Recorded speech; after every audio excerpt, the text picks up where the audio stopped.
Allez, bonsoir à tous. On va recommencer le symposium. On va faire une présentation à double tête, mais sur la même diapositive, sur le même diaporama, pardon. Et on va vous parler donc avec le docteur Federico Cagnaso, qui est neuroradiologue et neurochirurgien dans notre institution, des brèches spontanées de liquide céphalorachidien. Alors, les brèches spontanées de liquide céphalorachidien, c'est pour les opposer d'une certaine manière aux brèches incidentales, celles qu'on crée, celles qu'on connaît très bien. Là, c'est théoriquement spontané, mais en fait, on va voir qu'elles ne sont pas si spontanées que ça et que bien souvent, il y a une problématique rachidienne sous-jacente. Voici rapidement le plan que je vous propose. On fera quelques rappels physiologiques, un peu d'épidémiologie, les facteurs de risque et les grands types de brèches de fistule cérébrospinale. Les méthodes diagnostiques récentes, dynamiques, que vous montrera Federico. Les méthodes thérapeutiques, qu'elles soient radiologiques ou chirurgicales. Et enfin, les méthodes d'évaluation de l'efficacité de notre traitement.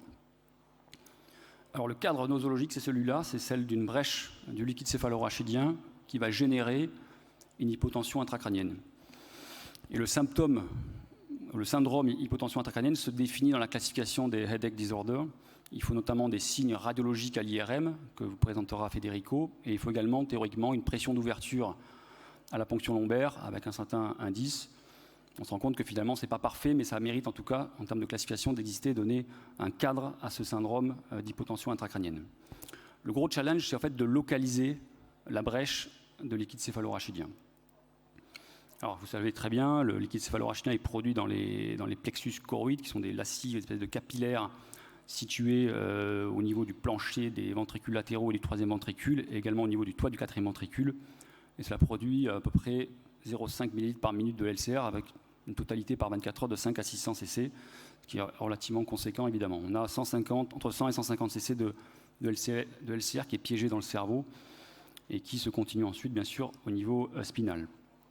Vous connaissez forcément déjà la doctrine de Monro-Kelly en raison de la boîte crânienne qui est inextensible, les volumes du cerveau, les volumes du sang et le volume du LCR est constant. Et il y a une certaine relation entre la pression et le volume qui permet à la pression de perfusion d'être toujours à peu près la même. Le modèle est théoriquement compensé, mais si jamais vous avez une perte de l'un ou de l'autre, les facteurs de compensation vont réguler cette pression de perfusion. Mais si jamais elles sont dépassées d'une manière ou d'une autre, on a soit une hypertension intracrânienne, soit, dans notre cas, une hypotension intracrânienne, et ça va générer des symptômes cliniques. Alors, l'épidémiologie des brèches, ce n'est pas anodin, puisque c'est 5 à 6 cas pour 100 000 habitants et par an, et c'est vraisemblablement sous-estimé.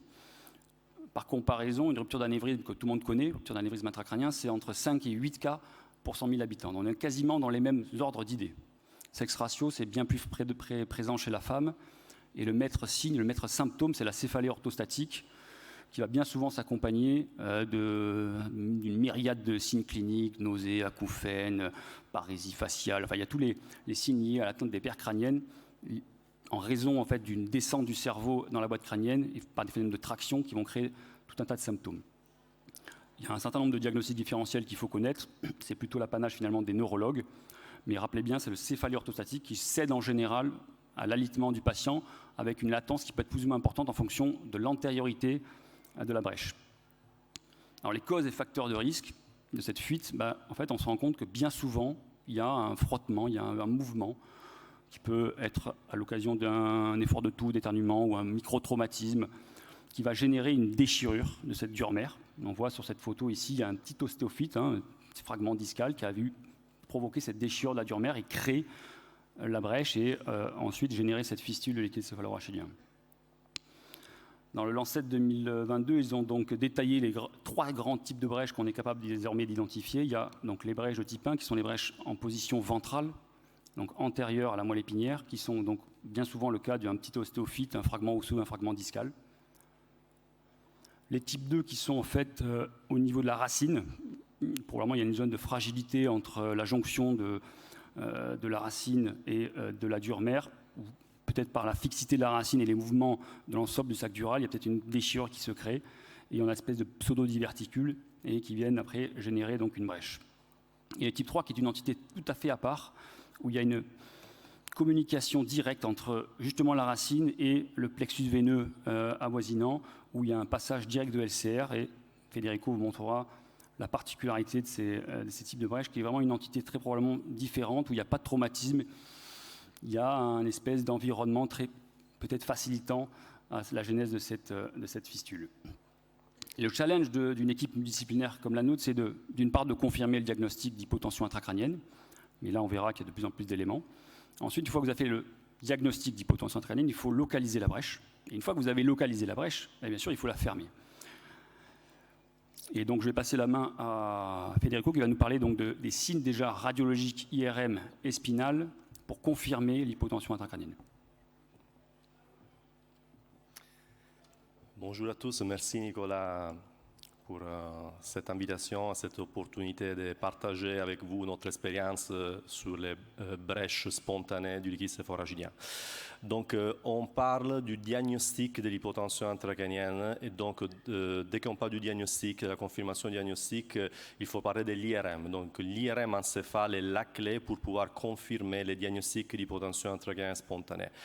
Les signes IRM que vous allez voir sont simplement la conséquence de ce que Nicolas vous a montré tout à l'heure, donc la doctrine de Monro-Kelly, les changements qu'on voit au niveau de l'encéphale à cause de la fuite et comme conséquence de la doctrine de Monro-Kelly.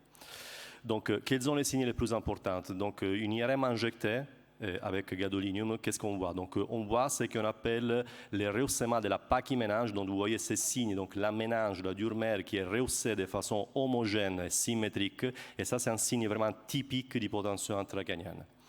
L'autre signe, voilà, on peut avoir des subduraux, donc on peut avoir des conséquences quand même graves de l'hypotension intracrânienne, donc des stades avancés, avec des collections subdurales ou des véritables hématomes, souvent bilatéraux et souvent associés à un rehaussement de la durmère. On peut avoir un effacement des citernes de la base, donc les citernes sont effacées à cause de la manque du liquide.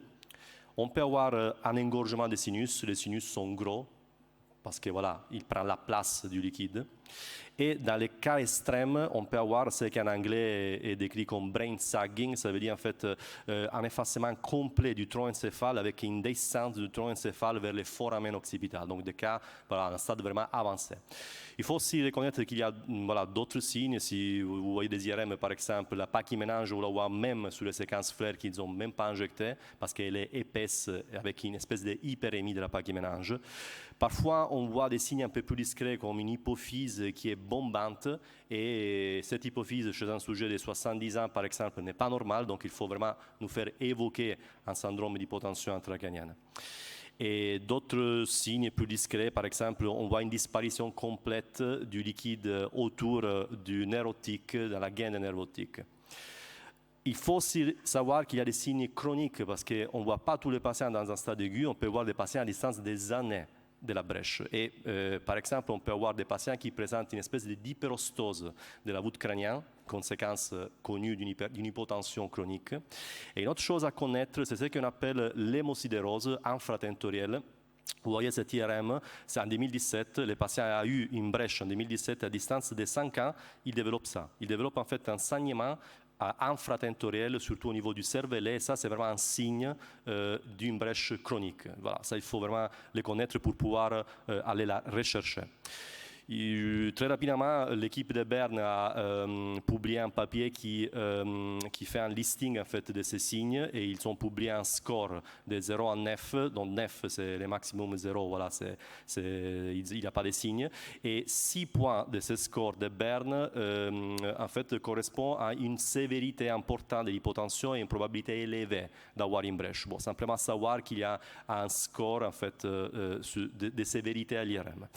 Attention aux IRM qu'on peut interpréter, que parfois les radiologues interprètent négatives, parce qu'il y a un cas sur 10 d'IRM interprétable ou interprété négative qui présente une brèche. Donc les patients ont une IRM normale, mais les patients présentent quand même une brèche. Donc attention aux IRM négatives.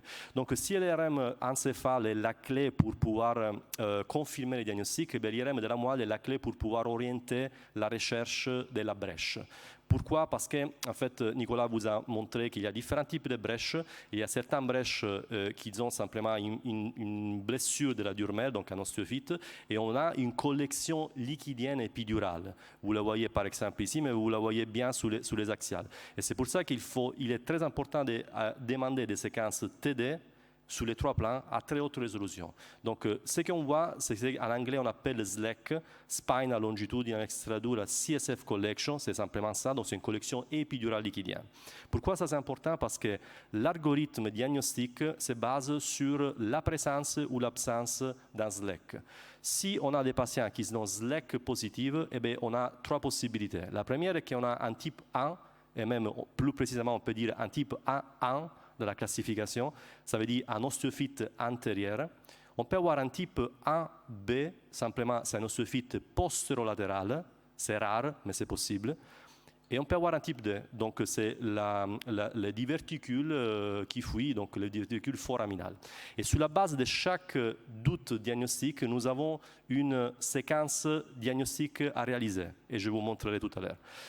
Les SLEC négatives, c'est une particularité parce que c'est dans le contexte de ce que Nicolas a dit tout à l'heure, donc c'est le type 3, donc en fait on n'a pas de liquide qui sort de la dure mère, mais les liquides ils passent dans les veines, donc on n'a aucun signe à l'IRM de la moelle. Et ça il faut le savoir parce qu'il faut le chercher d'une façon différente.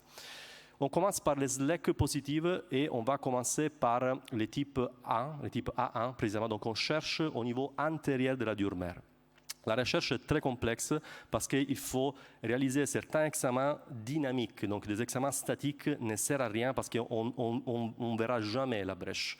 Comment on réalise cet examen? Voilà, vous voyez le patient, il est au scanner, il est positionné dans cette position de décubitus ventral. Vous voyez les hanches sont plus élevées que la tête afin de pouvoir faire progresser l'injection. On réalise une ponction lombaire dans cette position, on commence à injecter et en fait on réalise plusieurs séquences aller-retour, au moins 6 séquences les plus rapides possibles.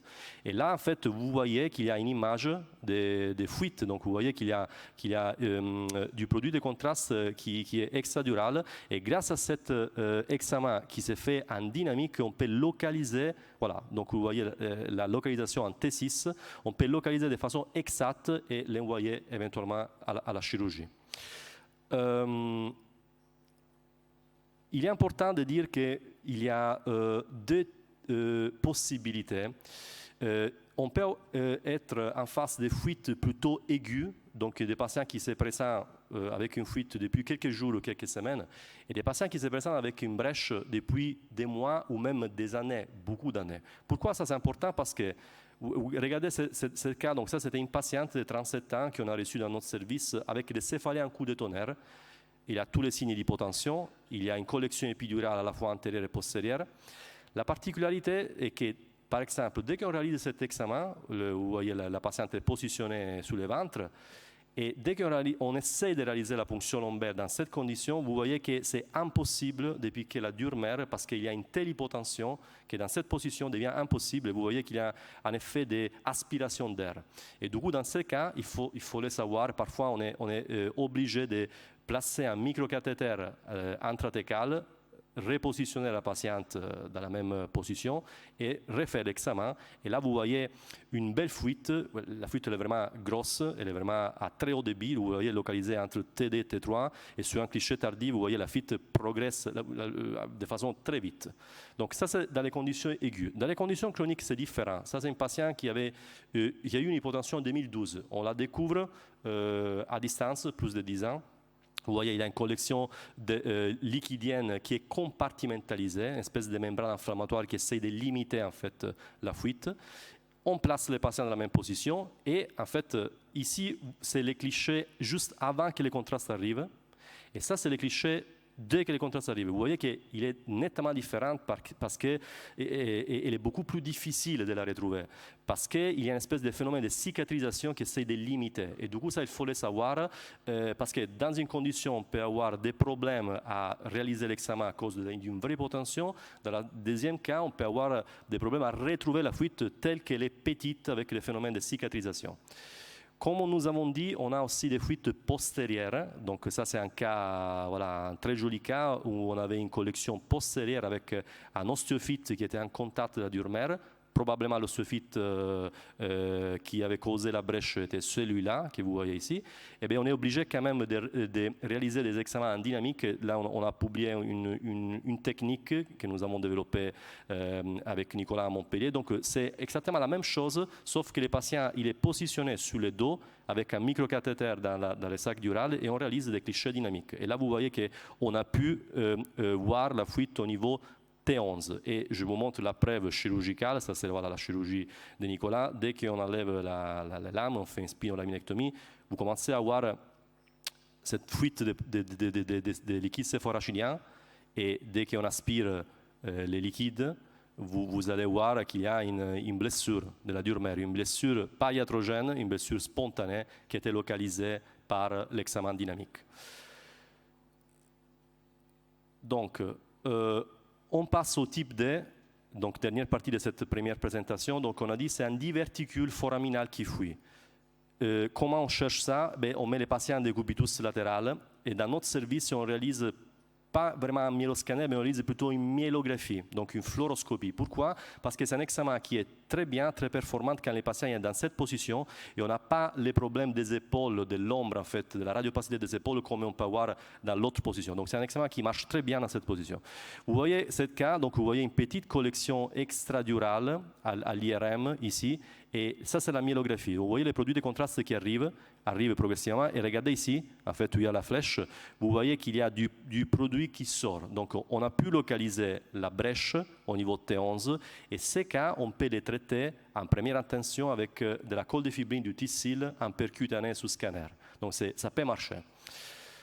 Un autre cas très intéressant, une collection ici liquidienne épidurale complètement antérieure, une très grosse collection. On a cherché en antérieur, mais on n'a rien trouvé. Et en fait, dès qu'on met les patients sur les côtés, vous voyez cette myélographie, vous voyez la flèche. En fait, il y a une sortie des produits de contraste qui témoigne les points exacts, et là, vous pouvez l'apercevoir ici, entre CD et C3.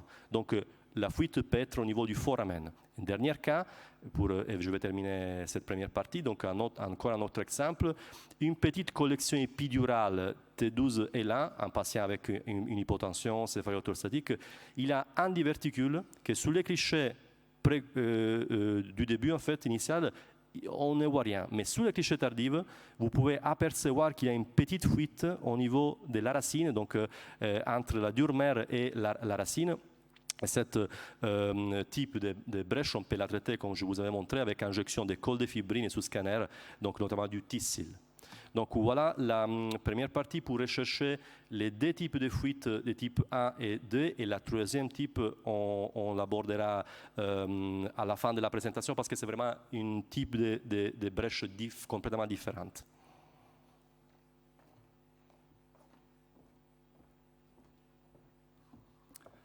Merci Federico. Donc vous avez compris la difficulté de localiser la brèche et les différentes techniques qu'ils ont pu développer. Désormais, vous avez une grande probabilité d'une brèche et les solutions radiologiques ne sont pas possibles et donc on vous demande d'aller sur site et de la fermer. Malheureusement, elles sont très souvent thoracicaux, donc pas un endroit idéal. Et donc au départ, on a commencé à faire quelques cas et on se retrouve dans des situations où vous voyez cette radiographie par le fluoroscope de la salle opératoire. Il est assez difficile, quoi qu'on en dise, de se localiser précisément. Et donc, en fait, secondairement, on a décidé de faire des repérages préopératoires avec une injection d'Onyx qui permettait de cibler exactement là où on souhaitait aller, en sachant qu'on essaye d'être le moins invasif possible, comme il a déjà montré, avec un abord qui est centré sur un arc postérieur, et en ayant réfléchi en amont, si vous voulez, qu'en fonction de là où elle se situe, cette brèche, la localisation de l'arc postérieur qui va être réséqué est très importante. Elles sont souvent à la jonction entre deux vertèbres, T1, T2, T2, T3, mais en fonction de la projection des épineuses, de la courbure de rachis, vous n'enlèverez pas forcément T1, enfin la vertèbre du dessous ou la vertèbre du dessous. Donc il y a tout ce calcul à faire en amont pour aller enlever la bonne vertèbre qui va vous exposer au mieux la brèche durale. Et il faut faire une grande confiance aux équipes de radiologues parce qu'on n'a pas de certitude. On ouvre tout ça, on va ouvrir tous les plans un par un, mais il n'y a pas de certitude. Vous avez vu les imageries, même si il vous donne l'impression que c'est facile à voir, il faut vraiment avoir un œil du sphinx pour être certain que la brèche est là. Et donc c'est un peu au départ déconcertant quand on va sur site opératoire. Donc là on va faire une résection au dissecteur ultrason, peu importe la marque, j'ai envie de dire. Je passe la vidéo parce que ce n'est pas le plus important. On va l'accélérer ici. Hop là. Et je sais pas comment on fait pour passer la slide là.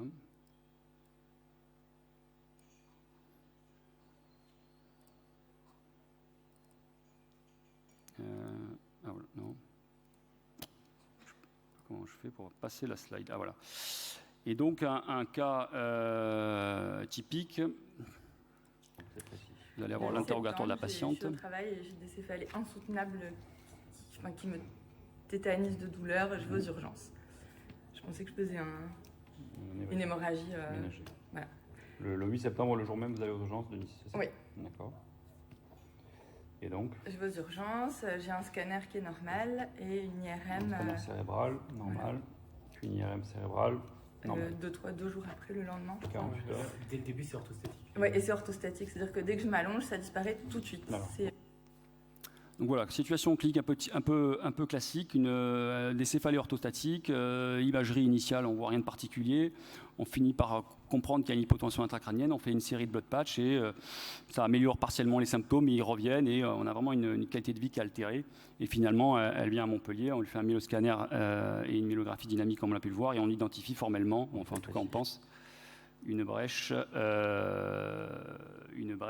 T8 et 9. Donc là, vous avez l'IRM spinal, où vous retrouvez, en fait, peut-être que la sagittale ne vous paraît pas évidente, mais en fait, il y a une double ligne là, qui est très importante à voir. Cette double ligne, elle signe que d'une part, d'un côté, il y a le LCR en endodural et de l'autre côté, il y a du LCR en extradural.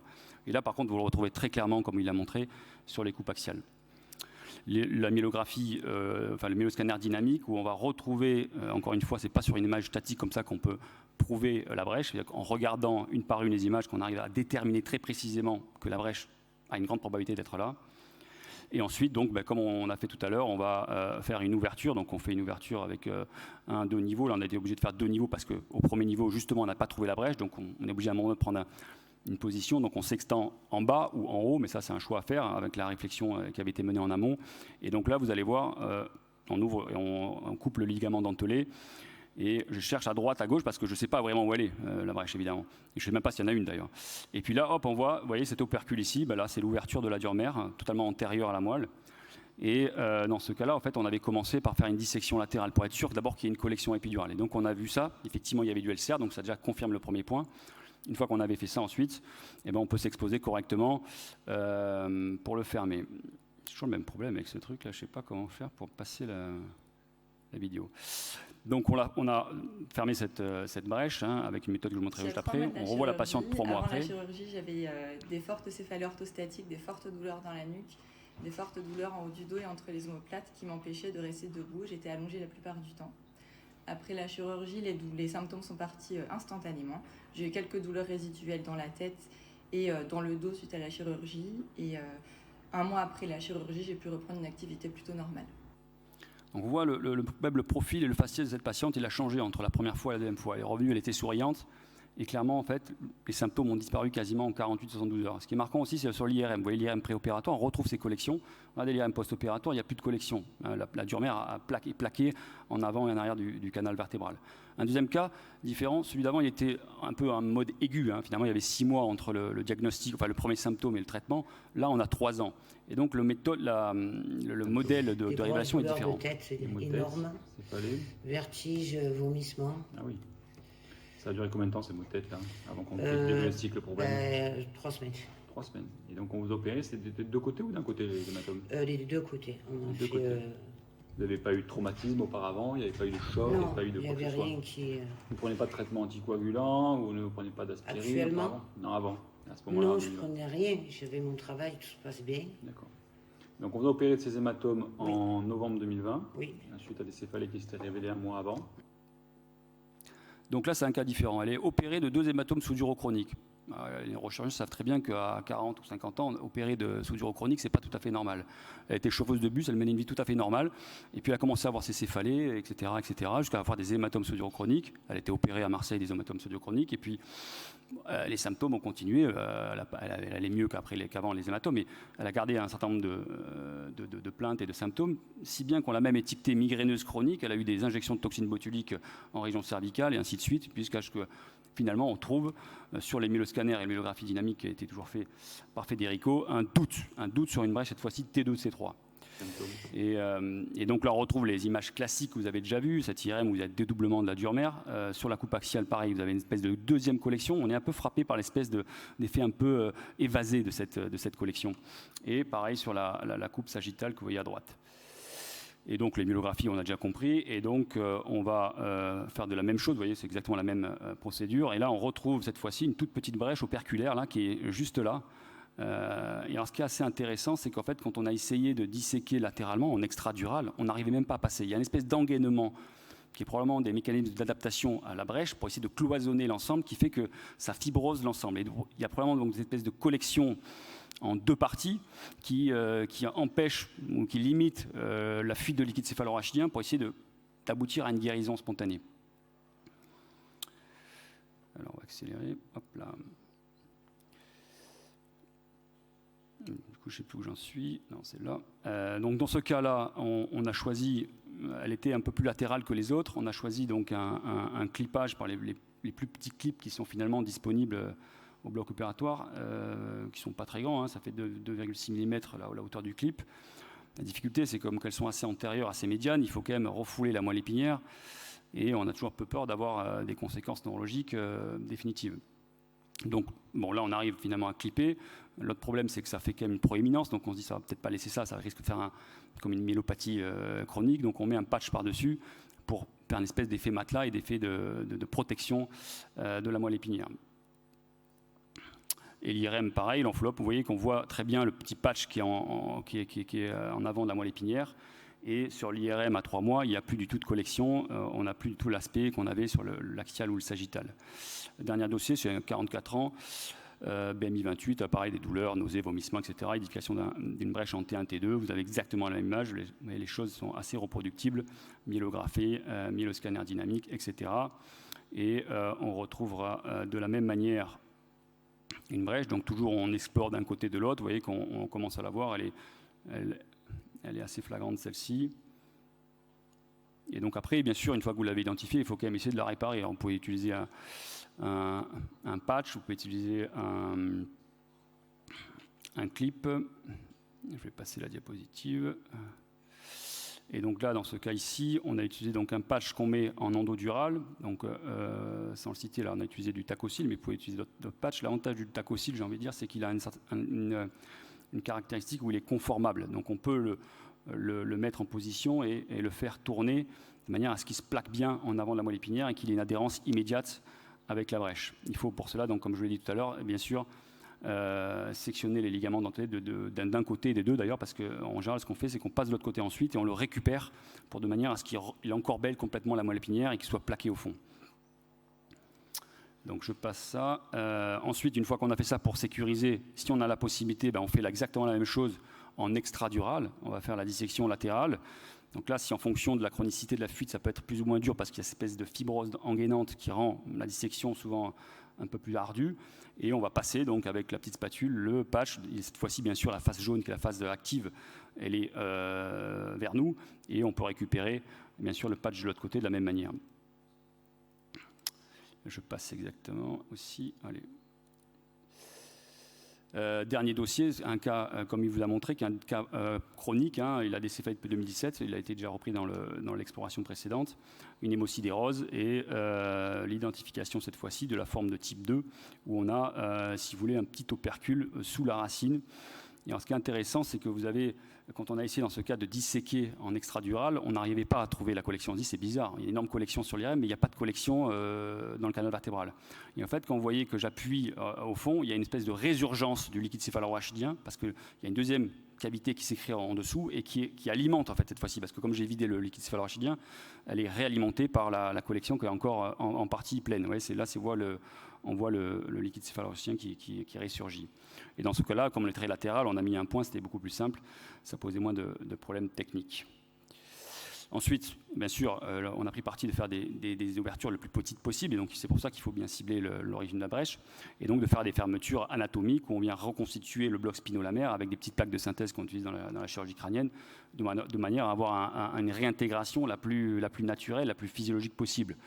Quand on regarde un peu sur des séries, sur des nombres de patients qu'on a fait, on arrive même à avoir, vous voyez, des unions, pas dans ce cas-là, mais des reconstructions et des reconsolidations totales entre la jonction lamo-facétaire. Un cas d'un patient à 1 an, vous voyez que de ce côté-là, il a totalement reconstruit la lame et elle s'est reconstruite avec l'articulaire, pas complètement de l'autre côté, mais probablement que ça va se faire vu qu'il n'y a plus de mouvement à ce niveau-là. Ça permet, je pense, aussi un repositionnement musculaire plus physiologique. On voit que les muscles se remettent dans une situation anatomique, il y a probablement moins d'adhérence et on pense aussi moins de douleur musculaire post-opératoire. Si on regarde un peu ce qui se fait dans la littérature concernant ces brèches, parce qu'en fait, ce n'est pas quelque chose de nouveau non plus, il y a des équipes, notamment dans le nord de l'Europe, qui ont pris de l'avance. Et on a ce travail que j'ai retrouvé. Alors, je reviens juste 2 secondes, c'est que bon, là, c'est une brèche aiguë avec en fait, un ostophyte qui était assez latéral. Et eux, ils ont donc, avec leur grande expérience, ils l'ont fait en full endoscopie. C'est évidemment la mode aujourd'hui, donc l'approche est à peu près la même.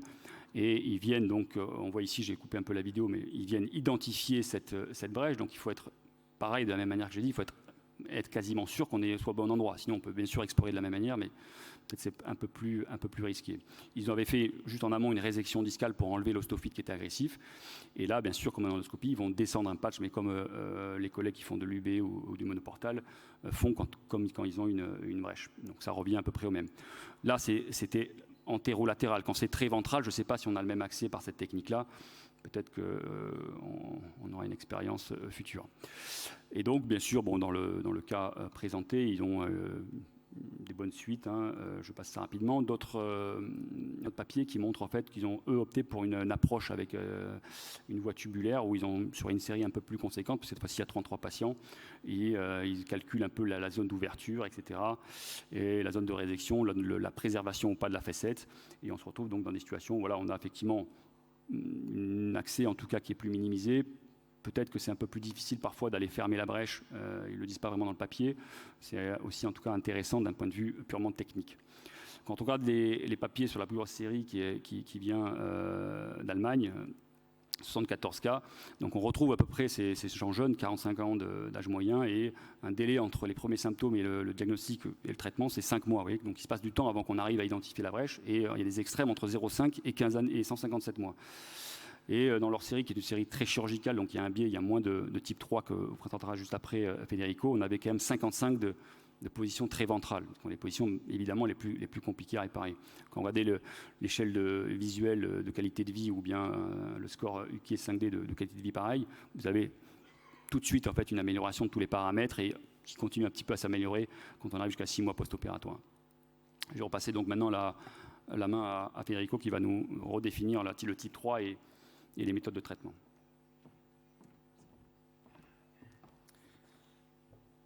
Alors, donc, on parle du type 3, donc le dernier type de brèche. Comme on a dit avant, il s'agit d'une brèche qui est complètement différente. Donc, la fuite se fait dans les veines. Donc, en fait, il y a une communication anormale, une résorption anormale du liquide céphalorachidien dans les veines paraspinales. Et la découverte est récente, donc les premières descriptions de cette brèche, de ce type, étaient faites en 2014.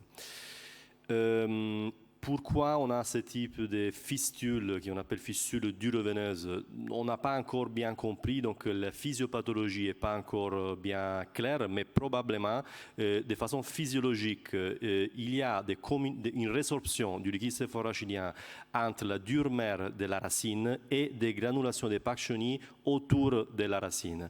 Ces granulations, cette communication, cette résorption devient pathologique pour des phénomènes, par exemple un traumatisme, un effort de Valsalva exagéré, et du coup cette granulation, on peut dire, pète, et du coup il y a une résorption, une fuite non contrôlée du liquide céphalorachidien dans les veines.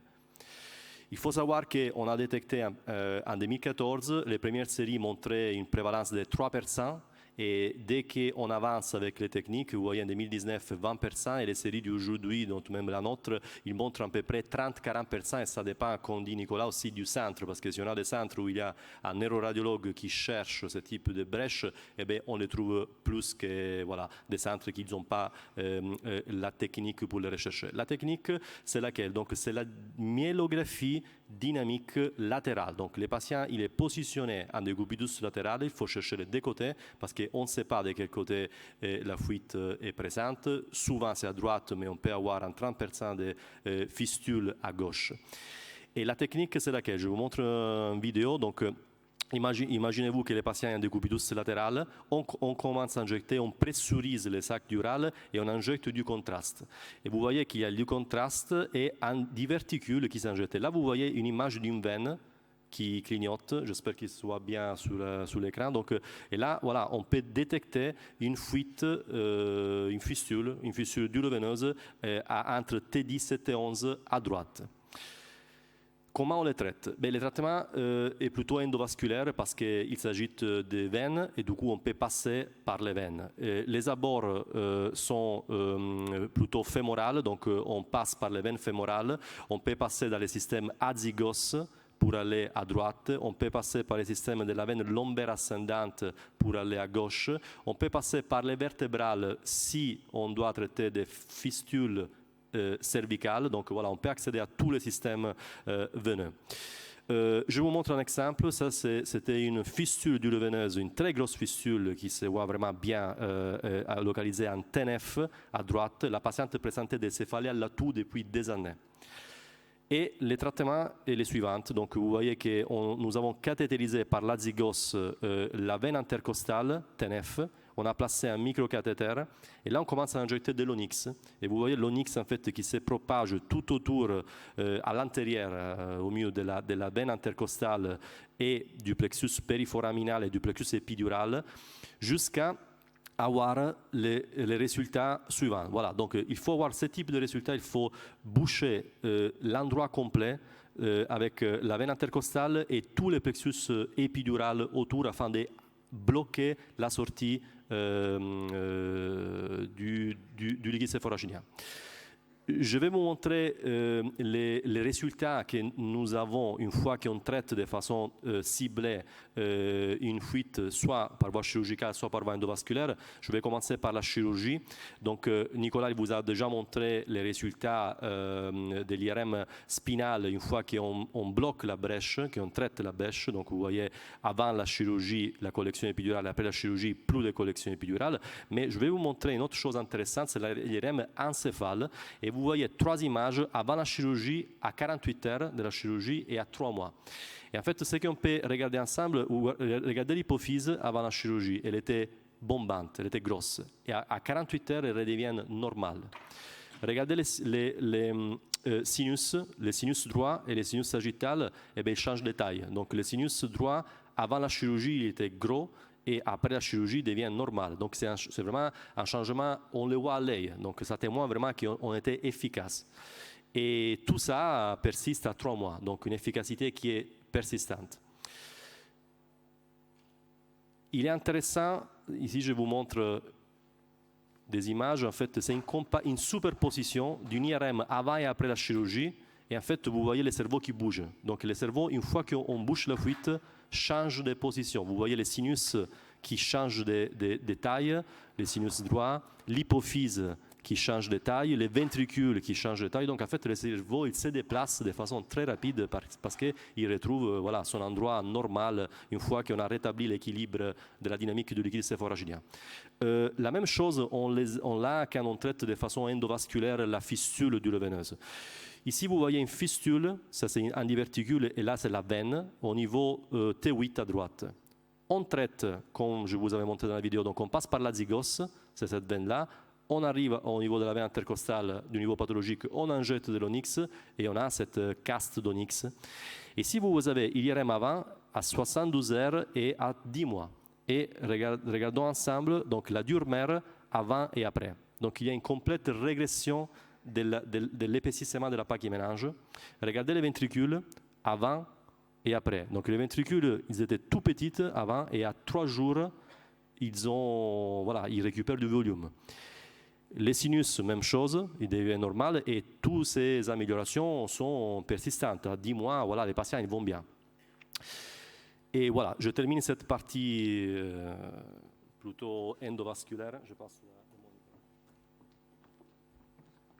Voilà, pour conclure le propos et pour laisser la place à quelques questions, ce qui est important en fait, c'est quand on veut évaluer cette méthode diagnostique et thérapeutique, c'est comment on va l'évaluer. D'une part, par l'identification de la brèche, parce que tant qu'on ne l'a pas vraiment identifié, on n'est pas sûr que ça s'intègre dans le syndrome et puis qu'on puisse corriger les choses. Donc il faut identifier la brèche. Ensuite, il faut améliorer les patients d'un point de vue clinique, mais ça, on l'a montré par les vidéos notamment. Et ensuite, c'est la normalisation de tous les paramètres radiologiques, qu'elles soient IRM spinal, IRM crâne. Et ça, Federico vous l'a montré. Et donc, pour conclure, c'était une pathologie, en tout cas, qui reste jusqu'à présent relativement peu connue. Pour pouvoir les diagnostiquer et traiter, on a bien compris qu'il fallait quand même une approche multidisciplinaire avec un plateau technique et une expertise et expérience dédiée. La problématique donc reste celle du diagnostic, premièrement, de l'hypotension intracrânienne, l'identification de la cause, la localisation de la brèche qui est très importante et qui nécessite quand même des moyens, on ne se rend pas compte, mais les examens qu'il fait, ça prend 1 heure, 2 heures, dans des positions pas possibles. Et ensuite le traitement, et là on a tous l'arsenal thérapeutique, qu'il soit chirurgical ou radiologique. Le choix du traitement se fait en fonction bien sûr du type de brèche, comme on l'a vu dans les 3 types, de l'ancienneté, si c'est chronique, je pense que les techniques radiologiques sont peut-être moins favorables, donc l'ancienneté des symptômes et bien sûr de la localisation anatomique. Il y a des endroits où c'est plus favorable chirurgicalement, d'autres c'est plus favorable radiologiquement. Et comme je vous l'ai dit, la réussite est mesurée par la disparition des symptômes cliniques et radiologiques et la normalisation de tous ces paramètres IRM. Je vous remercie et on peut laisser la place à quelques commentaires ou questions éventuelles.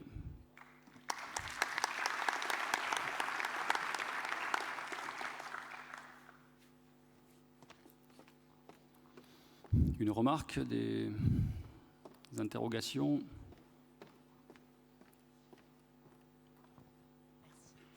Bonjour, merci beaucoup. J'ai une petite question, mais vraiment sur le début de prise en charge. Qu'est-ce qu'il en est des 10% de patients qui ont l'IRM normal? Est-ce que c'est sur la forte présomption clinique qu'on est allé chercher la brèche et qu'on a trouvé la brèche et du coup fait le diagnostic positif par la même occasion? Ou est-ce qu'il y a d'autres éléments dans le fait, est-ce qu'il y a un faisceau d'arguments pour affirmer le diagnostic? Si l'IRM normal, IRM spinal et crânien est normal, en général, ce qui se passe, c'est qu'ils vont revenir dans le système de santé, ils vont refaire des imageries, et puis à l'occasion d'une nouvelle imagerie, on va identifier, alors peut-être pas sur l'IRM crânienne, mais sur l'IRM spinal, et on peut être alerté par cette collection. Donc il y a un moment dans l'imagerie, parce que là, ça reste de l'imagerie purement diagnostique, on va avoir un petit élément qui va nous orienter. Mais c'est sûr qu'il faut, comme on en discutait préalablement, c'est que sur les IRM, même en sagittal T2, si on ne prend pas des séquences en super T2, la fameuse collection que je vous ai montrée, on ne la voit pas. Si on passe rapidement avec aujourd'hui des codes d'accès qui rendent parfois la lecture des imageries difficiles, on ne la voit pas. Donc il faut être assez vigilant. Après, ce qui doit alerter aussi, c'est cette évolution des symptômes et cette céphalée orthostatique qui est assez classique.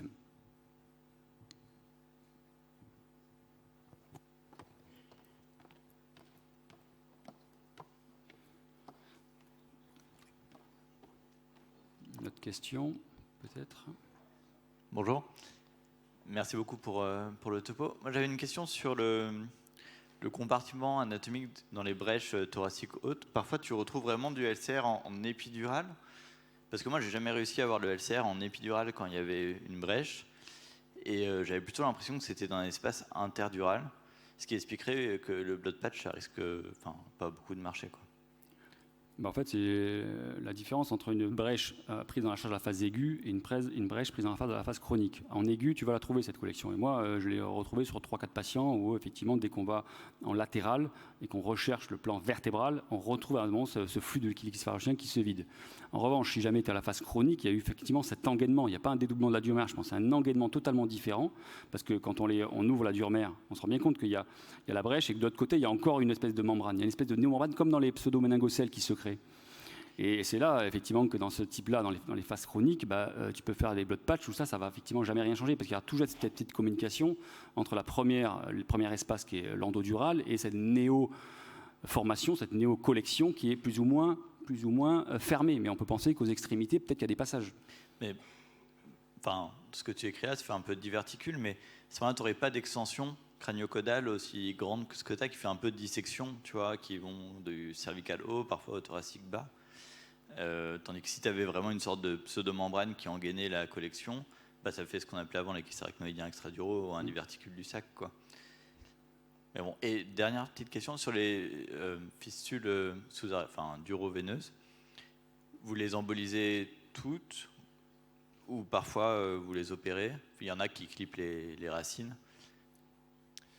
Sur les fistules, on les embolise parce qu'on a de très bons résultats à l'embolisation. On les voit sur le suivi IRM et sur la clinique du patient. Il y a une deuxième chose, que nous, on a jusqu'à 40% de fistules multiples et jusqu'à 10% de fistules bilatérales. Et voilà, chirurgie, c'est un peu plus invasif s'il faut traiter une fissure qui est de deux côtés ou sur plusieurs niveaux. Moi, j'ai eu un patient qui en avait 5 sur le même côté.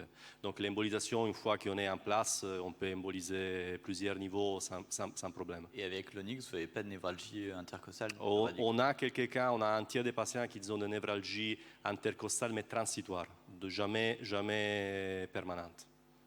Merci beaucoup.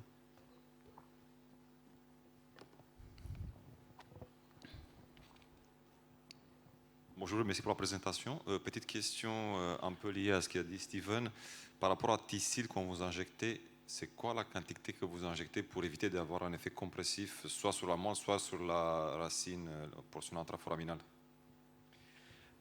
Alors, la quantité, il n'y a pas une quantité prédéfinie du Thysil. Moi, je réalise ces examens sous scanner, donc j'essaie de contrôler l'injection. Et je réalise l'examen avec les patients réveillés, une petite sédation, afin de pouvoir l'interroger. Donc, dès que les patients témoignent quelques symptômes, je m'arrête. Donc, il dit j'ai mal, j'ai une radiologie, voilà, stop, on contrôle. Donc, je n'ai pas vraiment une quantité, mais en moyenne, c'est à peu près moins de 5 cc de Thysil en foraminal. Je peux? Oui, rapidement. Oui. Alors. Pas de potentiel? Pas de, pardon? Potentiel évoqué en PEROP? Non, pas de potentiel évoqué en PEROP.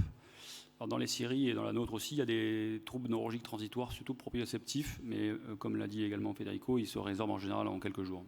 On a même eu une patiente où ça a été un peu plus compliqué, la localisation et la fermeture, où il y a eu un petit hypersignal centromédulaire qui également a disparu à 6 mois. Bon, on va devoir passer aux communications suivantes. Merci en tout cas pour votre attention.